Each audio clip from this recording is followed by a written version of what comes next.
सबसे महत्वपूर्ण खबर जो छत्तीसगढ़ से है वहां से शुरुआत करते हैं। वैसे तो हर बार कैबिनेट की मीटिंग्स होती है, लेकिन भूपेश कैबिनेट की बैठक में कर्मचारियों के पक्ष में बड़ा फैसला लिया गया।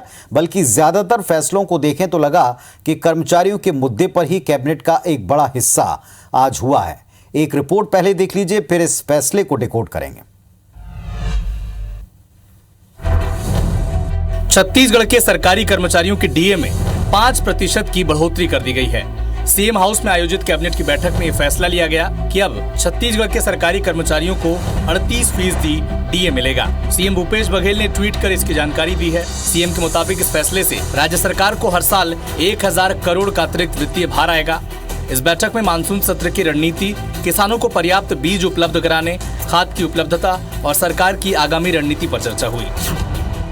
सबसे महत्वपूर्ण है जो शासकीय कर्मचारियों का डीए है, महंगाई भत्ता का, उसमें 5% की वृद्धि की गई है। शासकीय कर्मचारियों का जो पेंशन की पात्रता अवधि 33 वर्ष और स्वैच्छिक जो सेवानिवृत्ति उसकी जो अवधि है वो 20 वर्ष से घटाकर 17 वर्ष की गई है।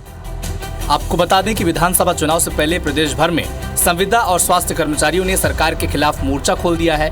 कर्मचारियों के कई वर्ग हड़ताल पर हैं। ऐसे में सीएम भूपेश बघेल का ऐलान काफी अहम माना जा रहा है।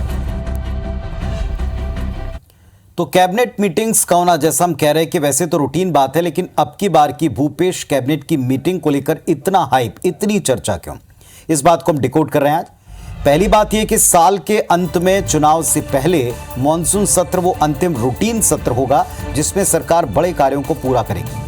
दूसरी बात, ये पहली भूपेश कैबिनेट मीटिंग थी जिसमें टीएस सिंहदेव डिप्टी सीएम के तौर पर शामिल हुए।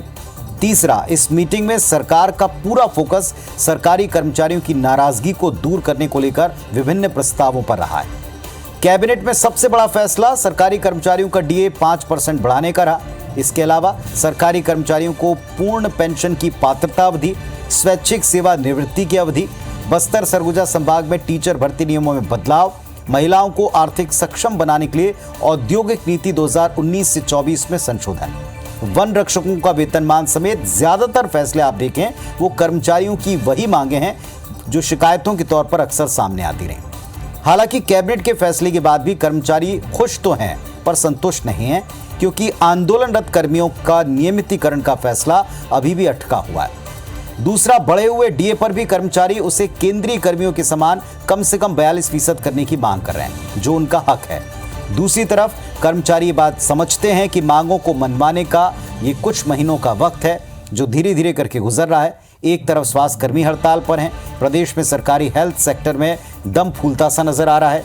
7 जुलाई से अपनी 5 सूत्री मांग के साथ प्रदेश के सरकारी कर्मचारी भी अनिश्चितकालीन हड़ताल पर जाने का ऐलान कर चुके हैं। यानी कैबिनेट मीटिंग में बहुत से प्रस्तावों पर मंजूरी हुई, ज्यादातर कर्मचारियों के हित के थे, इनसे खुशी भी हुई, लेकिन अभी भी पूर्ण समाधान नहीं मिला है।